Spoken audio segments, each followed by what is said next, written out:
سلام. سلام. کالموس هستم. شایان هستم. بریم. بریم.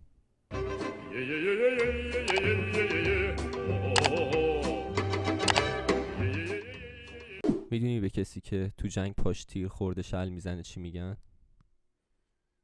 چی میگن؟ شلوار. میدونی به کسی که تو جنگ پاش تیر خورده و ناراحته چی میگن؟ چی میگن؟ شلغم. اینجاشو کات میکنیم دیگه، اب نداره. به جمعه‌ای که توش همه دزدی میکنن میدونی چی میگن؟ چی میگن؟ بلک فرایدی.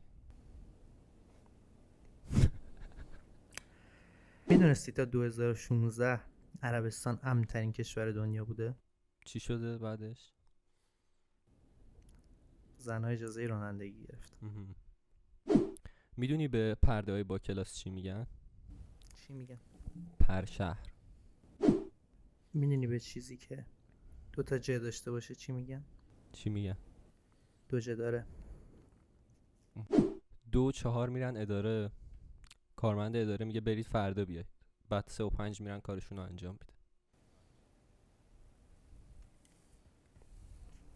از تو هم سوالی نپرسیدم دیگه. میدونی به یه به که خیسه چی میگن؟ چی میگن؟ بهتر.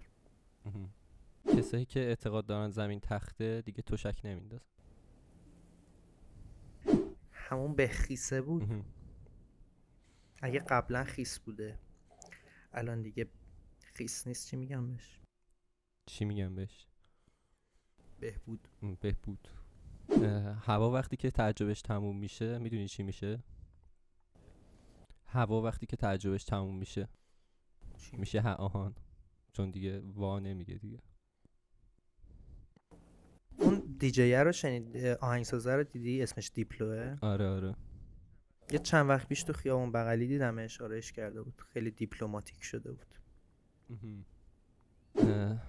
علی دایی وقتی گیاهخواری رو میذاره کنار میدونی چی میگه؟ چی میگه؟ میگه نوکلم.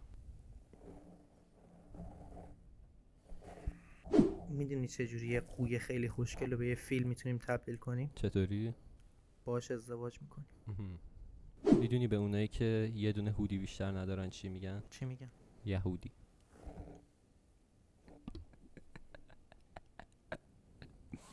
داشتم کد مینوشتم، یه اپلیکیشن داشتم درست میکردم، بعد یکی از فامیلامون با سگش اومده بود.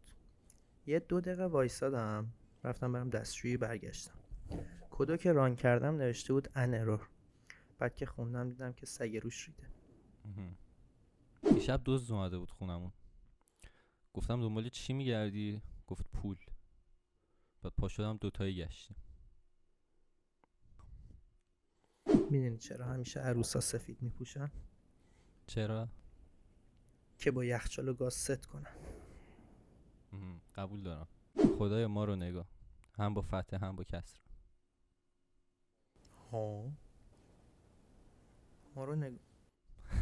نفهمیدی؟ خدای ما رو نگاه، هم با فتح هم با کسره.